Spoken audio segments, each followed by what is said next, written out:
warahmatullahi wabarakatuh. Alhamdulillah alladzi ba'atsa bil ummiyina rasulan minhum yatlu 'alaihim ayatihi wa yuzakkihim wa yu'allimuhumul kitaba wal hikmata wa in kanu min qablu lafi dhalalin mubin. Asyhadu an la ilaha illallah wahdahu la syarika lah wa asyhadu anna Muhammadan abduhu wa rasuluhu la nabiyya wa la rasula ba'dahu, amma ba'du. Bapak Ibu yang saya hormati, saya cintai karena Allah Subhanahu wa taala. Pada kesempatan pagi hari ini Allah izinkan kita bisa duduk bersama di majelis ini dalam rangka kita memenuhi perintah Allah dan Rasul-Nya, yaitu thalabul ilmi fardhatun 'ala kulli muslim. Mudah-mudahan keberangkatan kita ke majelis taklim ini, yang pertama Allah berikan kita dengan sebanyak-banyak pahala, kedua Allah ampuni kesalahan-kesalahan kita, dan yang ketiga kita bertambah ilmunya yang bermanfaat bagi kita di dunia wa dunya hatta akhirah. Allahumma amin. Keduanya salawat dan salam semoga tercurah kepada guru kita yang kita cintai, Nabi besar Muhammad sallallahu alaihi wasallam, yang dengan beliau kita semuanya berusaha mengikuti jejak langkahnya, petunjuk-petunjuknya, dan sungguh indah ketika orang-orang yang beriman mereka mengikuti petunjuknya, karena di yaumul qiyamah Allah berikan hak khusus kepada Rasulullah, sahabat uzma yang Allah berikan kepada beliau. Bahkan beliau kemudian diberi Allah untuk mengajak umatnya masuk ke dalam surganya atas sahabatnya. Mudah-mudahan kita semuanya kelak di yaumul qiyamah diizinkan Allah bisa menatap wajah Rasulullah dan kita mendapatkan sahabatnya. Allahumma amin. Para Ibu hormati, sebelum saya menyampaikan materi, ada sesuatu yang menarik ketika materi menurut saya, meskipun ini bukan menurut saya, ini mestinya menjadi menurut kita. Menurut saya ayat ini adalah berawal dari sebuah pertanyaan. Dalam Al-Quran, sepengetahuan saya, Allah menyampaikan sebuah pertanyaan itu tidak banyak. Ada satu pertanyaan. Yang pertama Allah menyampaikan hal ataka hadisul ghasyiyah. Allah menyampaikan pertanyaan, apakah telah sampai kepadamu peristiwa yang besar, peristiwa yang dahsyat. Artinya Allah menyampaikan sebuah pertanyaan. Pertanyaan itu tentang kisahnya hari kiamat. Hal ataka hadisul ghasyiyah.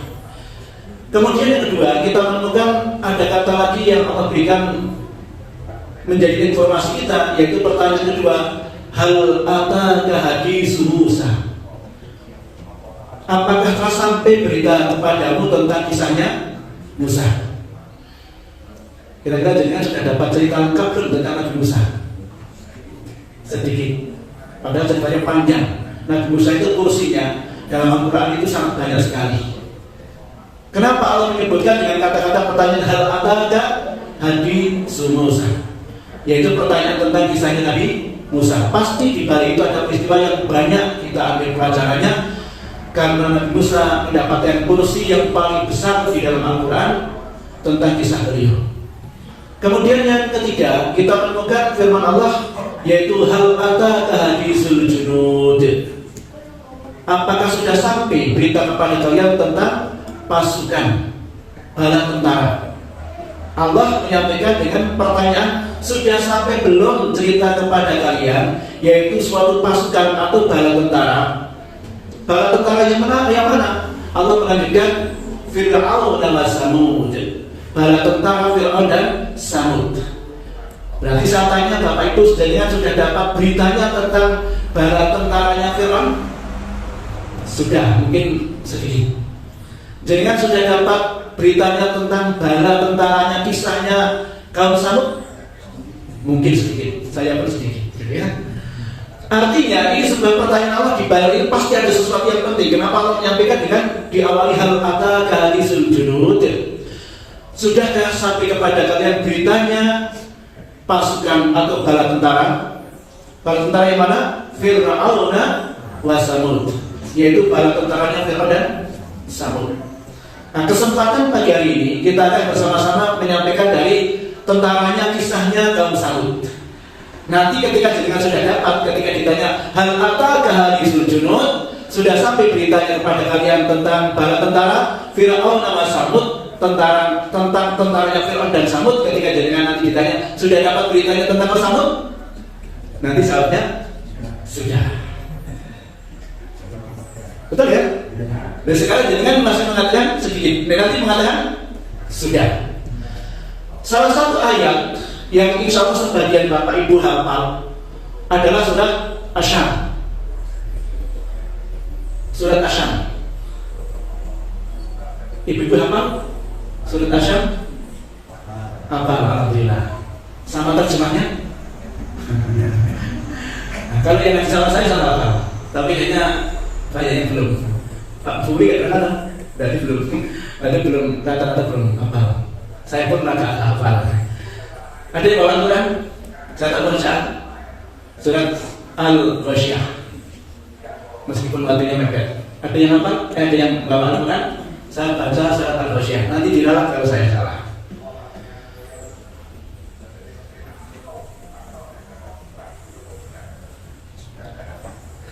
Itu sama. Setelah Ad-Duha, kemudian Al-Lail, Asy-Syam. Atau dari Al-Fajr, Al-Balad, Al-Balad, kemudian Asy-Syam. Nanti kalau saya salah dibenarkan. Sudah paham? Baik. Saya tak membaca, didengarkan. Coba dengan rasakan apa yang saya baca.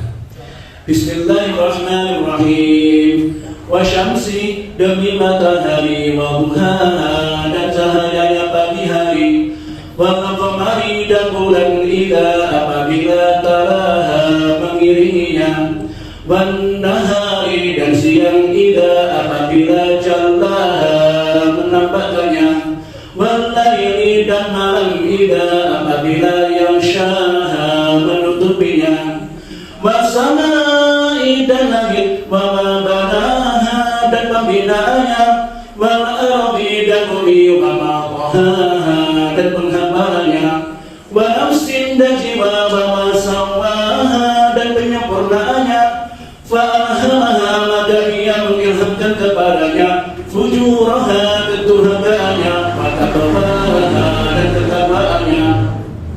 Dan sesungguhnya aflaha, beruntung man zakkaha, orang yang mensucikannya, wa qad, dan sesungguhnya khaba, celaka man dassaha, orang yang mengotorinya. Kadzabat, telah mendustakan Samud, kaum Samud, bitagwaha, dengan melampaui batas, idim basa, ketika bangkit, asyqaha, orang yang lebih celaka di antaranya. Faqala, lalu berkata lahum, kepada mereka, Rasulullah, Rasul Allah, naqatallahi, unta betina Allah, wasuqiyaha, dan minumannya. Fakadzabuhu, maka mereka mendustakannya. Faqaruha, maka mereka menyembelihnya. Fadamdama, maka menurunkan azab alaihim, kepada mereka, Rabbuhum, Tuhan mereka, bidambihim, dengan dosa-dosa mereka. Fasawaha, lalu dia menyamaratakannya. Wala yakhafu, dan dia tidak takut uqbaha, akibatnya. Alhamdulillah, Masya Allah. Ini ibu-ibu di Masjid Al-Azhar insya Allah bisa dulu. Namanya bacaan bersama Al-Quran. Bapak Ibu hormati, tadi ada ayat yang menceritakan tentang suatu kaum, namanya kaum Samud. Nabinya siapa? Nabinya Soleh.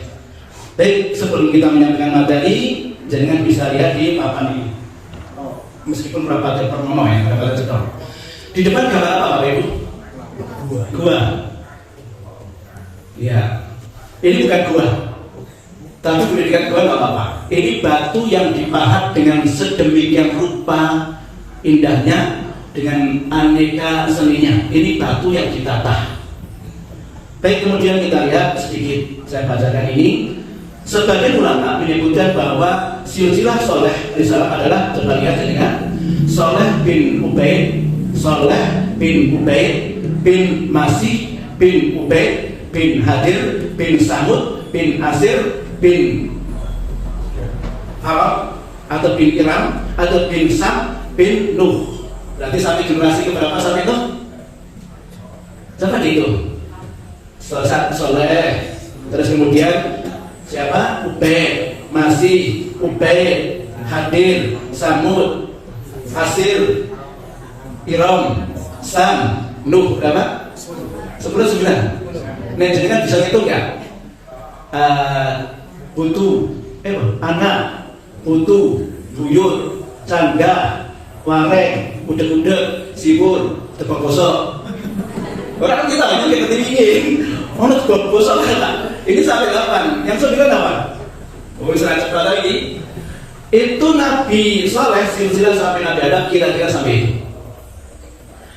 Nanti kita sampaikan. Yang penting kita lihat dulu.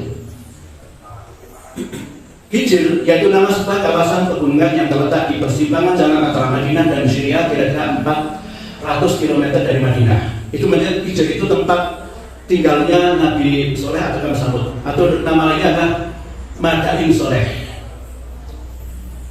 Kemudian kita lihat Bapak Ibu, ini apa ini? Ini apa Ibu? Rumah dari batu, bagus nggak? Oh, bagus banget nih.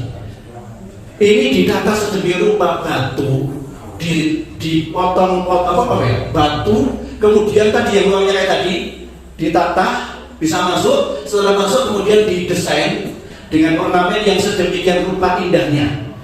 Ini bangunan dalamnya. Bagus ya? Lanjut. Ini saat bacakan ayatnya nanti nggak selesai. Ini kelihatan dari luar. Bagus kan rumah yang kayak gini? Sangat bagus. Sekarang mungkin mengatakan ornamen Romawi atau Italia. Dulu sebelum ada Italia sudah ada kaum Samud. Rumahnya kayak gini, Bapak. Nggak pakai semen. Dulu nggak ada semen. Itu batu yang ditata sedemikian rupa indahnya. Bagus ya. Lanjut. Ini kita lihat dari dekat. Kayak gini bangunannya. Ini sekali lagi semuanya batu, tidak ada besi, tidak ada semen. Nah, kita lihat sekarang yang sini. Rumahnya tinggi nggak? Orangnya kelihatan kecil, rumahnya tinggi, bangunannya indah sekali. Kalau saya tanya seandainya, jangan kan ada agen biro haji mau berkunjung kemana? Salah satunya kemudian ada yang berkunjung ke Madain Soleh atau tempat tinggalnya Nabi Soleh, yaitu tempat ini. Kira-kira kalau ini dekat dengan jenengan mau lihat nggak? Mau foto-foto ya, selfie ya. Bagus ya, bagus. Menariknya adalah ulama-ulama Saudi, ini kan termasuk kira Saudi, itu mereka menyampaikan tentang larangan mereka berkunjung ke sini. Berdasarkan dari Rasulullah yang menyampaikan ketika perang Tabuk, Rasulullah dan pasukan muslimin melewati tempat ini. Kemudian ada mata air, sahabat mereka berhamburan untuk mendapatkan mata air karena mereka dalam keadaan kehausan. Kemudian Rasulullah menyampaikan jangan diambil mata air karena ini tempatnya kaum Samud yang dilaknat Allah. Jika kamu melewati perkampungan yang seperti ini, maka segeralah kamu meninggalkan, melarikan diri dari tempat itu. Ini diri banget ya. Sedangkan menurut Menteri Pariwisata di Saudi sangat menganjurkan, karena nanti mendapatkan devisa negara. Yang satu urusannya tentang devisa negara, para ulama urusannya tentang sabda Rasulullah. Jadi kan anak dari sini. Baik Bapak Ibu, kita sampaikan materinya adalah Nabiullah SAW. Kalau dikatakan trust dengan Nabiullah Nuh alaihissalam tadi kira-kira antara berapa? 8 atau 9. Kita akan menyampaikan sedikit dulu. Kita ini adalah anak turunnya Nabi Nuh. Kalau bapak seluruh manusia itu bapak kita Nabi Adam alaihissalam. Kemudian setelah Nabi Adam, yang kedua bapak kita adalah Nabi Nuh. Kenapa bapak kita Nabi Nuh? Ulama menyampaikan bahwa ketika Nabi Nuh alaihissalam bersama kaumnya berada di atas perahu, kemudian turun dari perahu, itu dari anaknya Nabi Nuh yang hidup 3. Yang satu paling populer, siapa namanya? Kanan. mati dia. Tapi yang tiga ini menjadikan rata-rata nggak tahu. Ada namanya Sam bin Nuh, ada namanya Sam, ada namanya Yafid, ada namanya Ham. Sam, Yafid, Ham. Pernah dengar nama ini? Baru sekarang dengarnya. Sam adalah kemudian melahirkan keturunan bangsa-bangsa Arab, wilayah Yaman, kemudian menyebar di wilayah Arab. Ini namanya keturunan Sam bin Nuh, termasuk kaum ini. Kaum Ad, kaum Samud ini keturunannya Sam bin Nuh. Kemudian Ham itu kalau nggak salah beliau melahirkan keturunan orang-orang Afrika yang kulitnya putih-putih. Salah ya? Kulitnya gigi yang putih kan? Kulitnya hitam. Kemudian Yafid menurunkan bangsa-bangsa, saya artikan kira-kira begini, bangsa-bangsa yang putih dan matanya agak sedikit. Zina. Dan salah satu dari keturunan Yafid ini menjadi manusia yang paling dilaknat Allah Subhanahu Wa Taala. Kira-kira siapa? Ya'juj dan Ma'juj. Jadi Ya'juj dan Ma'juj itu bukan setan, Bapak Ibu. Ini manusia, keturunan Nabi Nuh. Nah, kita nggak tahu keturunan dari mana ini. Mungkin campur-campur kemudian ada bangsa seperti kita ini. Ulama menyampaikan dari tiga orang ini, yaitu Sam, Ham, Yafid, dari tiga orang ini, Bapak Ibu, inilah yang kemudian melahirkan bangsa-bangsa di muka bumi. Bukan umatnya Nabi Nuh, bukan. Tiga orang inilah yang kemudian menjadikan muka bumi itu berkembang biak sampai sekarang. Artinya dari anaknya Nabiullah Adam kemudian berhenti sampai Nabiullah Nuh naik ke perahu. Ini tiga orang ini yang kemudian memigrasi. Dan salah satunya yang kita sebut adalah kaum Samud. Samud adalah salah satu dari nenek moyangnya Nabiullah Soleh, keturunan Nabiullah Nuh alaihissalam. Ada satu tulisan, saya nggak tahu tentang kesohihan tulisan itu, tapi ini dijadikan sebagai salah satu mahasiswa, bahwa kaum Samud itu diprediksi mereka ketika bersama hidup dengan Nabiullah Shallallahu Alaihi Wasallam itu sudah lebih dari 12.000 orang.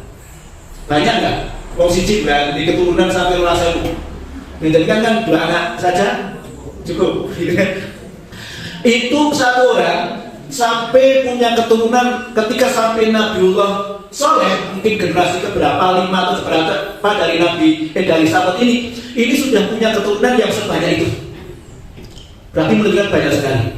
Sekarang kalau dihitung dari kita, Nabiullah Muhammad menurut catatan sejarah yang saya ingat, Nabi Muhammad sampai Nabiullah Isa jaraknya sekitar 600 tahun. Ibu, pakai matematika catat ya.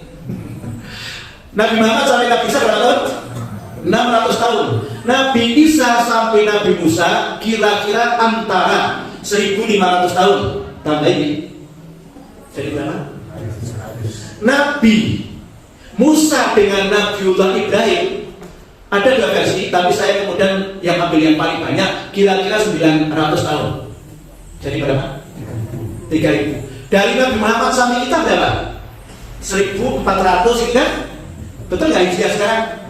1443. Coba ditambah itu. Berapa? 4.443. Itu dari kita sekarang sampai Nabiullah Ibrahim. Dan sampai Ibrahim. Kita lagi, di kita sampai Nabi Muhammad. Nabi Muhammad sampai Nabi Isa. Nabi Isa sampai Nabi Musa. Nabi Musa sampai Ibrahim. Dari Ibrahim sampai Nabi Soleh tidak ada keterangan berapa tahun.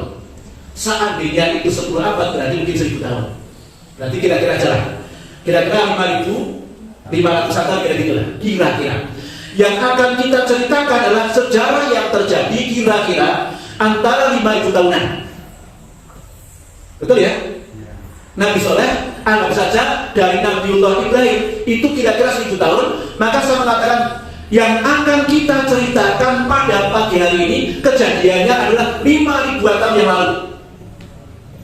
Dan Allah rekam dalam Al-Quran, satunya mengatakan hal ataka hadisul junud, sudah sampai berita kepada kalian tentang bala tentara Fir'aun wa Samud, yaitu tentara Fir'aun dan Samud. Yang satunya Allah menyampaikan kadzabat Samud bi taqwa, telah mendustakan kaum Samud Dan ada ayat-ayat yang lain yang menceritakan tentang kaum Samud, dan ini menjadikan pelajaran kita. 5.000 tahun kejadian, 5.000 tahun yang lalu kejadiannya, tetapi kemudian menjadi pelajaran yang sangat berharga bagi kita. Bagaimana kisahnya kaum Samud? Kurang lebih begini. Kaum Samud adalah salah satu bangsa dari keturunan Samud ini, di antara suku-suku yang lain, di antara bangsa-bangsa yang lain. Samud ini memiliki kelebihan satu. Laki-lakinya tampan-tampan, perempuannya cantik-cantik, ketimbang suku-suku bangsa-bangsa yang lain. Wonge sing lanang bagus-bagus, sing wadon ayu-ayu.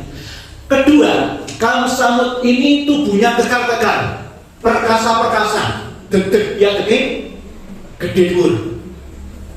Yang ketiga, kaum Samud ini adalah orang yang sangat cerdas, terbukti bisa membuat bangunan dari batu menjadi rumah-rumah mereka.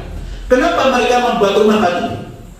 Alasan diantaranya adalah karena di musim-musim tertentu, pada musim dingin, itu batu itu bisa menjadi penghangat ketika mereka di dalam ruangan.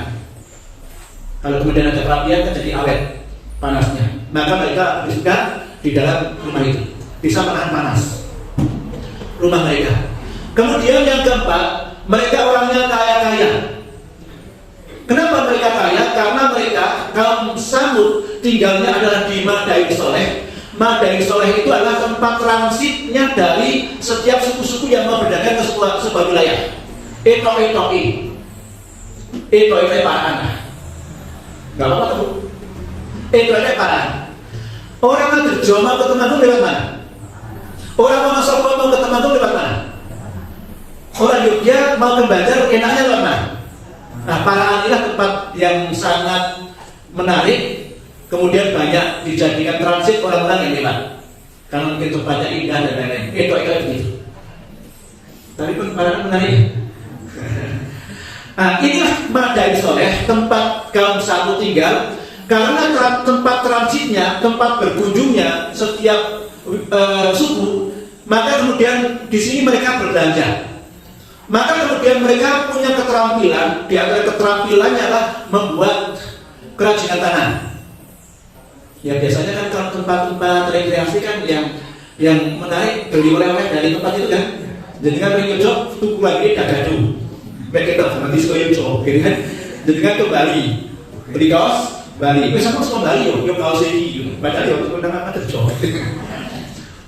Artinya itu menjadikan tempat yang sangat diminati oleh para pengunjung, dan kerajinan tangannya ini menarik.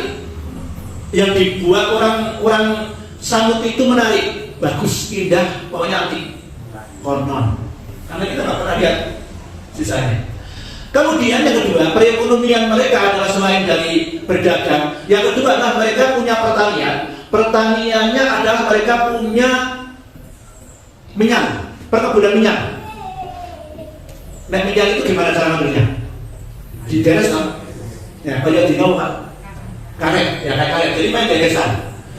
Kalau minyak itu 1 kilonya berapa? Ini bukan ada yang penjual pedagang minyak enggak? Saya menyangka kayaknya lebih mahal daripada emas. 1 gram ketimbang minyak. Mungkin minyak bisa mencapai 1 juta ketika minyak yang kualitasnya bagus. Apa gunanya minyak? Bukan diuntut banyak. Gunanya minyak adalah untuk pengharum. Jadi harunya sangat enak dengan ini kalau dibaca demikian. Nah, makanya nilainya sangat mahal. Pertaniannya dari penghasilan minyak menghasilkan nilai yang sangat banyak. Kalau satu buahnya kalau di daerah berapa on, gitu kan? Nanti kalau punya banyak otomatis berapa kilo dan sebagainya. Kemudian mereka juga punya keterampilan, dan kemudian mereka tempat transitnya, otomatis ekonomi mereka sangat mapan. Kalau lah boleh kemudian kita bayangkan begini, kira-kira kalau orang itu biasanya diberi Allah titipan tampan dan cantik, cenderung sombong nggak? Banyak yang sombong atau banyak yang tawadhu? Banyak yang sombong. Kalau orang dititipi Allah dengan wajahnya yang gagah, wong ini itu bodi bagus, laki-laki bagus, perkasa, cenderung menyombongkan diri nggak? Nun sewu nggih, nun sewu. Kula mboten ngoyoki. Ana wong sing ketoke krempet, ngliko, biar mamerake nek gondrong karo punya tato. Ada enggak? Itu kan nuduhake aku perkasa, padahal Ada enggak? Nah, sekarang badannya keker-keker besar-besar, kaum Samud ini mengatakan sombong, saya katakan wilayah. Dan mereka lah kaum yang benar-benar tak terkalahkan. Kemudian yang ketiga, kalau orang itu dititipi kecerdasan, biasanya cenderung sombong kan? Begitu kan? Biasanya mau dikai pinter, biasanya cenderung arah minteri wong. Kemudian yang keempat, orang yang dia hidupnya bergelimang dengan kekayaan, hartanya melimpah, cenderung untuk berlaku sombong kan? Itu kan? Betul ya? Al-Quran sudah menjelaskan kan, mutrafun, coba dengan buka surat Al-Waqiah. Hidupnya itu karena dia mutrafin, mereka itu adalah orang-orang yang kaya, itu kenapa? Berguna. Al-Quran yang ngomong gitu. Artinya dari keempat itu dimiliki oleh kaum Samud dengan kelebihan-kelebihan itu.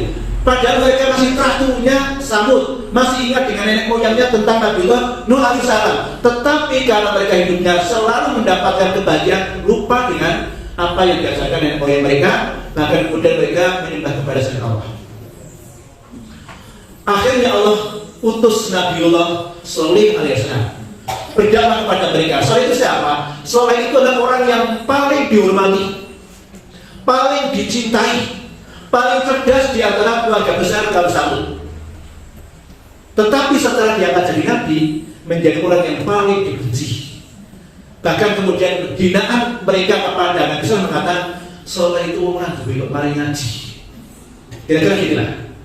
Makanya kadang-kadang kalau orang itu tertutup hidayah karena guru ngajinya nggak punya, ini masalah. Gayanya seperti gaya kaum Samud. Dengan sabarnya Nabi SAW membimbing mereka sampai suatu hari kaum Samud itu gempung. Gempung itu apa? Bosen warai ngaji ceramah orang ini tulang dalil. Ada orang gitu kan? Sidik-sidik dalil, sidik-sidik dalil. Ada gayanya gini kan? Jangan ini keturunan Samud jangan. Ini orang-orang ini mengatakan gitu. Kita sudah jenuh dengan ajaran Shalih. Maka kemudian mereka ingin sekali agar Shalih itu menunjukkan kenabiannya. Kalau tidak diam gitu. Maka mereka mengatakan Shalih, kalau engkau itu memang seorang nabi, buktikan kenabianmu, berilah kepada kami tanda mukjizat kalau engkau seorang nabi. Apa kata Nabi Shalih? Kamu minta apa?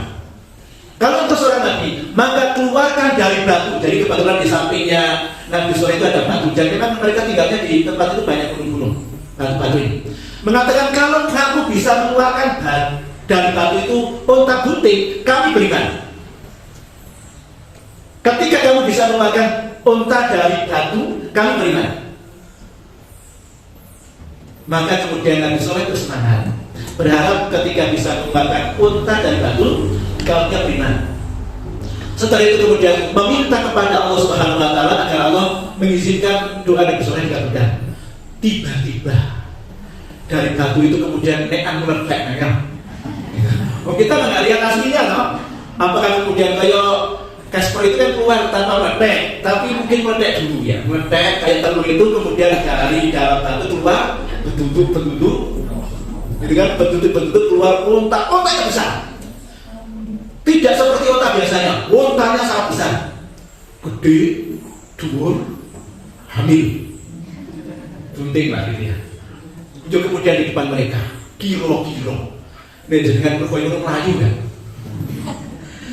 Apa yang dilakukan mereka kepada Nabi Shalih? Mereka ketika mengatakan, ya Shalih, jika aku mengeluarkan unta dari batu, maka kami beriman. Sekarang unta sudah dikeluarkan Nabi Shalih dari batu, beriman enggak? Beriman enggak? Kadzabat Samud. Kaum Samud mendustakan, enggak beriman itu. Kadang-kadang orang itu seperti kita juga, ngomong koyo didalili, ditutup kayak dalili. Hanya kenapa koyo ini orang mampu. Gitu gak? Ada yang itu gak? Ketika mereka mengatakan kamu ngomong gak punya dalil, mana dalilmu? Diduduki dalilnya ini loh, kalau Allah ini kalau Rasulullah. Ketika diduduki dalilnya, gak mau kenapa? Ayo api-api kayak gini, bapak-bapak dia kayak gini. Gayanya kau Samud. Maka kemudian setelah unta keluar dari dalam batu besar bunting, mereka tidak beriman. Nabi SAW menyampaikan, sekarang unta sudah keluar dari batu, kita buat perjanjian. Perjanjiannya adalah kamu harus memberi makan dan minum dengan cara biarkan unta itu sehari minum air, mata airnya itu ada satu.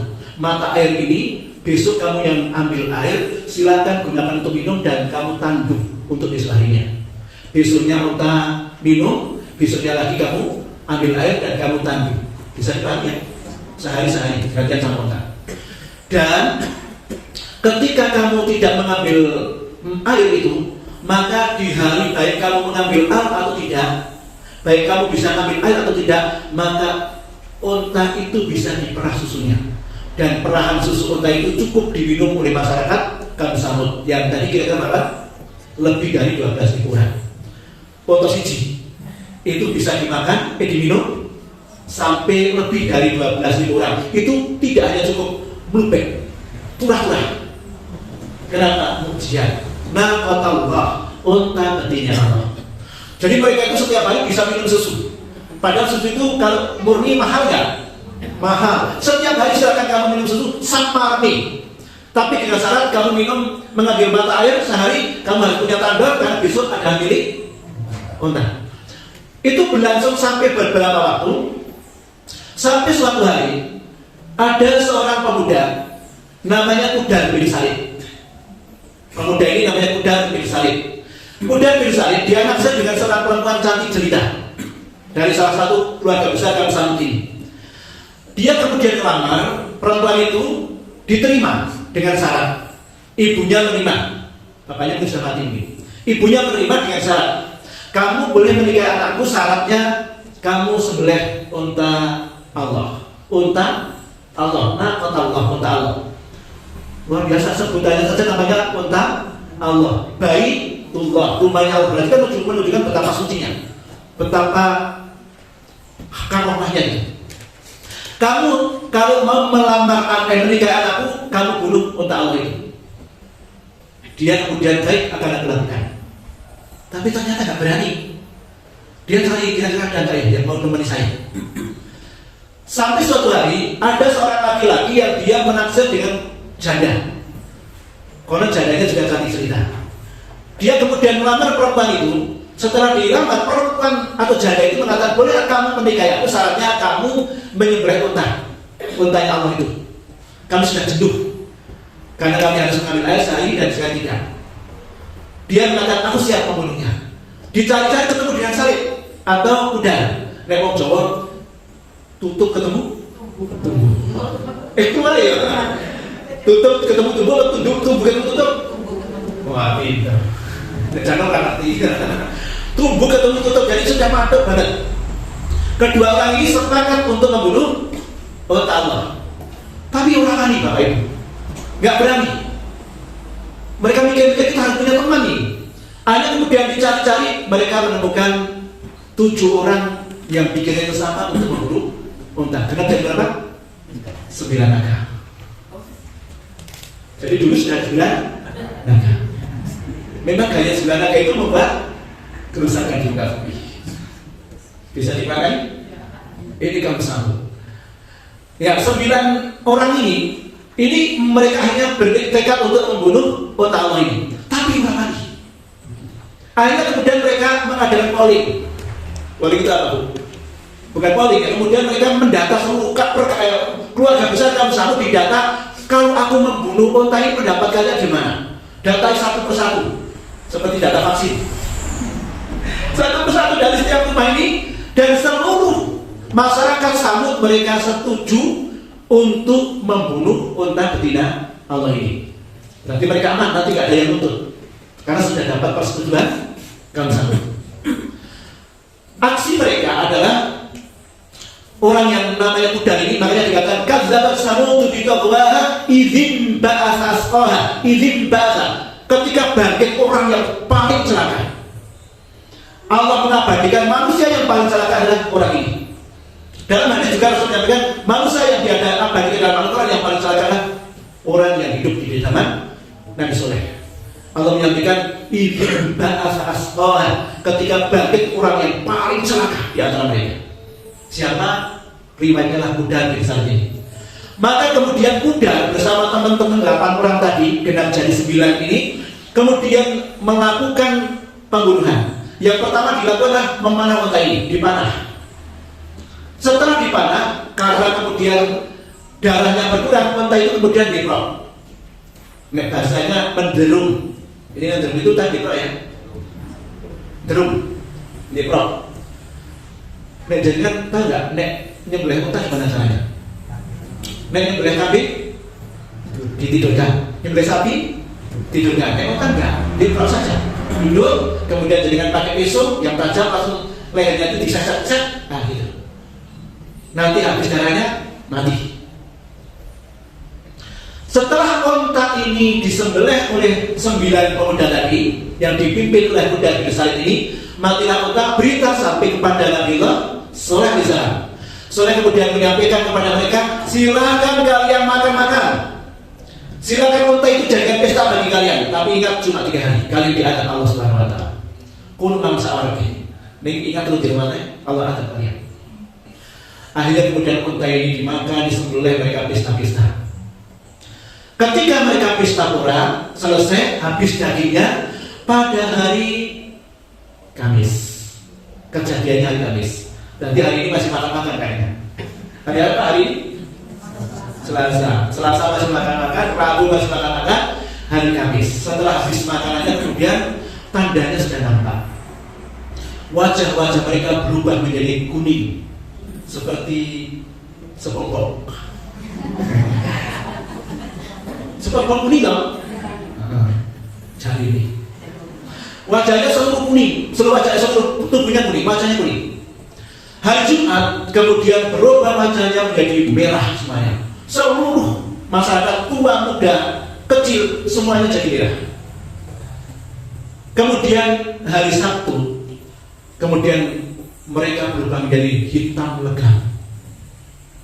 Dan hari Ahad mereka disambar petir, seluruh kaum Samud mereka mati. Tapi sebelum mati, ini kuda dan teman-temannya marah sama Shaleh. Shaleh itu memperingatkan, Shaleh itu mengawasi kita. Shaleh itu kemudian mengatakan akan diazab. Sebelum kita diazab, bunuh sekalian Shaleh. Kemudian 9 orang itu pergi ke rumahnya Shaleh. Sebelum mereka masuk, Allah azab mereka dengan turunnya batu, gelundung. Dan sebelum bahasa Indonesia kentir. Kemudian batu itu gelundung dari atas, 9 orang itu mati. 9 orang mati, kemudian berikutnya seluruh masyarakat kaum Samud mati semuanya. Dengan kematian kaum Samud ini berarti ceritanya selesai. Pertanyaannya, hal ataka hadisul junud, sudah sampaikah berita kepada kalian bahwa tentara Fir'aun wa Samud, dari tentaranya Fir'aun dan Samud, sudah sampai beritanya tentang kaum Samud? Loh, Pak?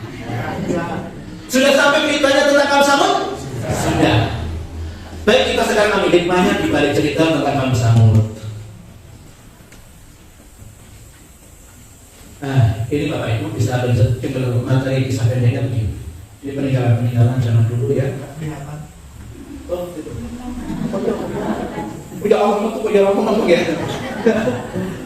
Allah. Nah, ini peninggalan zaman dulu. Ya, jadi orangnya besar Bapak Ibu. Nah, ini konon. Ini dalam makamnya Nabi Soleh. Konon itu nggak tahu ya. Konon makamnya Nabi Soleh besar sekali. Kemudian kita ambil pelajarannya adalah di antara ini kemegahan tempat tinggal dan kegagahan seseorang memegangkan seorang berlaku sombong dari petunjuk Allah. Betul nggak? Kalau orang itu diberi kekuasaan biasanya cenderung semena-mena enggak? Makanya Rasul mengatakan gini, saya nggak tahu ini bahasa Arabnya benar atau enggak. Bapak kalimat ini, al-qisatu kana yang itu nafsahu. Sejarah itu pasti berulang. Sejarah pasti berulang. Dulu ada orang-orang yang Allah titipkan mereka dengan kekayaannya yang melimpah. Siapa namanya? Korun. Ibu, saya mungkin sudah menyampaikan berapa kali, tapi ini yang kesekian kali. Korun ini adalah muridnya Nabi Musa, Ibu Bapak. Korun itu muridnya Nabi Musa, masih saudaranya Nabi Musa, ngajinya seragam. Pak Aleni, Korun itu muridnya Nabi Musa, saudaranya Nabi Musa, ngajinya seragam. Miskin, punya anak banyak, makan sehari kekurangan, anaknya selalu banyak menangis. Suatu hari dia minta kepada Nabi Musa agar mendoakan dirinya kepada Allah agar menjadi orang kaya. Didoakan Nabi Musa, doa Nabi itu mustajab, makbul. Doa Nabi itu makbul, mustajab. Nabi Musa mendoakan Qarun plus diberi ilmu. Nah ini seorang guru itu begitu. Mendoakan, memberi ilmu dan memberi modal. Jadi tidak hanya mendoakan, memberi ilmu, diberi modal. Ilmunya apa? Menyembuh emas. Emas biasa ditindah, bagus, itu ada ilmunya. Setelah diajari itu ternyata Qarun itu pintar. Maka kemudian dia bisa menjadikan emas itu bagus, perdagangannya lancar. Dia kemudian mulai melakukan transaksi dengan usaha lain, yaitu dia mendirikan bank Qarun. Perdagang bank Qarun dengan cara rentenir, bank politiknya Qarun. Jadi anak pindah oleh sembahyang, kemudian emasnya diambil dan seterusnya sampai kaya raya. Ibu kalau menceritakan orang itu begini ceritanya, karena kayanya Qarun itu bapak. Itu di setiap pekan pamer kekayaannya. Dia memakai topi dari emas, kemudian gelangnya emas, bajunya berlapiskan emas, kemudian pakai sepatu lapisan emas, keretanya lapisan emas, kudanya kemudian dilapisi dengan emas. Di belakangnya adalah para tukang pikulnya, itu berpuluh-puluh tukang pikul emas berlian. Kemudian mereka berjalan di perkampungan atau di kota tersebut. Kira-kira jadikan setiap Jumat kayak itu, lihat itu jadikan pengen lihat kan.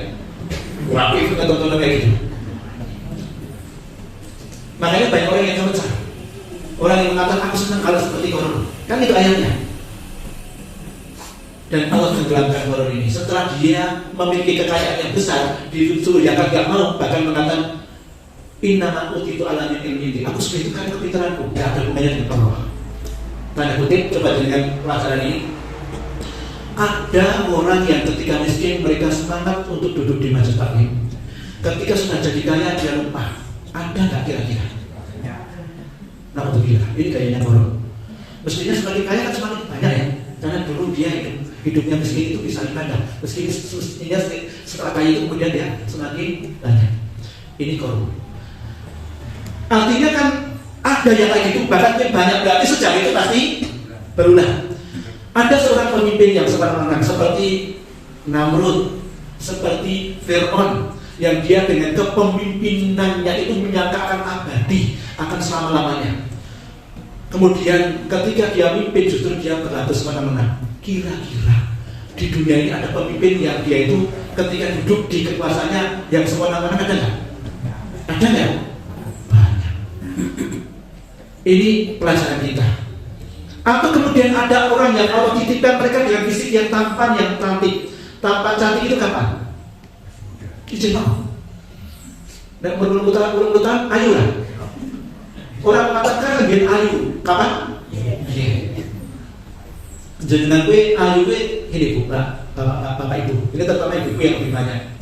Ibu-ibu, jenengan kan sergap bercermin. Apalagi ngaca itu kan jenengan antara 25 tahun, 10 tahun, 20 tahun, 40 tahun, taruh 50 tahun.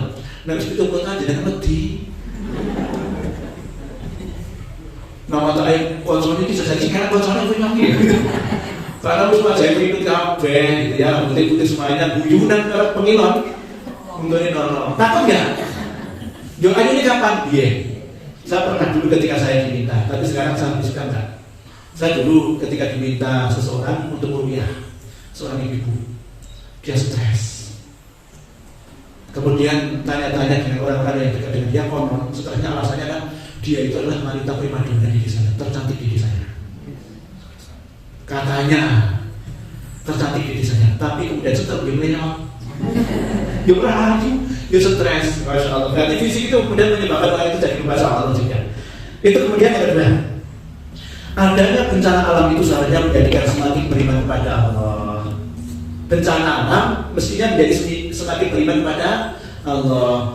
Ono gempa kita bertambah imannya, ada tsunami bertambah imannya. Ini kadang-kadang nggak gitu kok ya, betul nggak Bapak Ibu? Ono Yesus, kemudian apa yang kita temukan? Mungkin jenengan ini saya Yesus kira-kira jenengan yang dilakukan apa kira-kira? Jenengan takut atau kemudian selfie?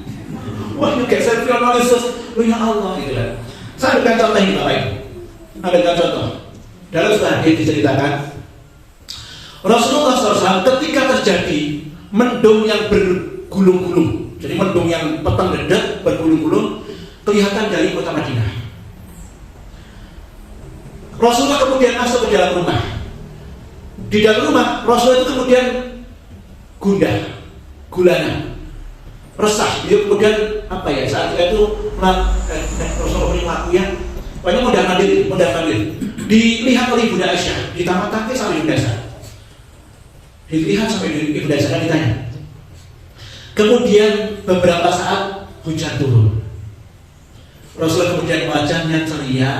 Setelah ceria ditanya oleh Bunda Aisyah, ya Rasulullah, tadi kelihatan gundah seperti orang ketakutan, tapi sekarang aku melihat itu ceria, ada apa?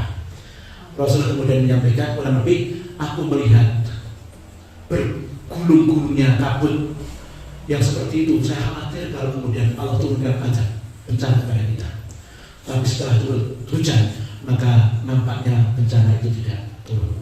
Rasulullah, dan tak mungkin bencana azab itu turun ketika masih ada Rasulullah. Sekarang yang saudara Rasulullah ketika ada kayak gitu, kita santai-santai aja. Mendung yang biasa bicara kita. Ya, ini karena kita ini imannya tidak seperti Rasulullah saja. Nah, para bapak ibu, kemudian agar kita selalu berdoa dengan meminta pertolongan Allah ketika turun petir, datang petir. Jadi kan apa doanya enggak? Kalau apa ini doanya? Bisa dibaca ya. Subhanalladzi bisabirratu bihamdihi wal malaikatu min khifatihi. Maksudnya Allah petir dan malaikat bertasbih memujikan dan tunduk kepadanya. Jadi kalau ada petir berdoa Bapak Ibu, doanya berikut. Jadi yang benar dari berikut. Innalillah. Ya karena apanya innalillah saja. Nah, ini mestinya yang doanya ini. Ya. Itulah yang kita sampaikan Bapak Ibu. Mudah-mudahan apa yang disampaikan bisa berfaedah bagi kita semuanya. Kisahnya Nabi Soleh yang terjadi kira-kira antara 500-an tahun yang lalu, tetapi Allah abadikan dalam Al-Quran, dan pasti ini cerita ini sangat penting menjadi baca kita karena Allah sampai menyampaikan hal ataka hadisul junud, sudah sampaikah berita kepada kalian yaitu para tentara Fir'aun dan Samud, satu tentang pasukan Fir'aun, yang kedua adalah kaum Samud, dan jenengan sudah mendapatkan gambaran kira-kira itulah kaum Samud yang mereka hidup di sebuah tempat namanya Madain Soleh. Wilayahnya perbatasan antara Saudi dan Syria, tapi masuk wilayah Saudi. Dan sudah diazab Allah Subhanahu wa Ta'ala sampai sekarang bangunannya masih utuh, dan bangunan ini kemudian menjadi bukti bahwa ada kehidupan di sebuah negeri yang mereka hidupnya sangat maju di zaman ini. Itu yang kita sampaikan. Subhanallah wa bihamdihi, asyhadu an la ilaha illa anta astaghfiruka wa atubu ilaik. Assalamualaikum warahmatullahi wabarakatuh.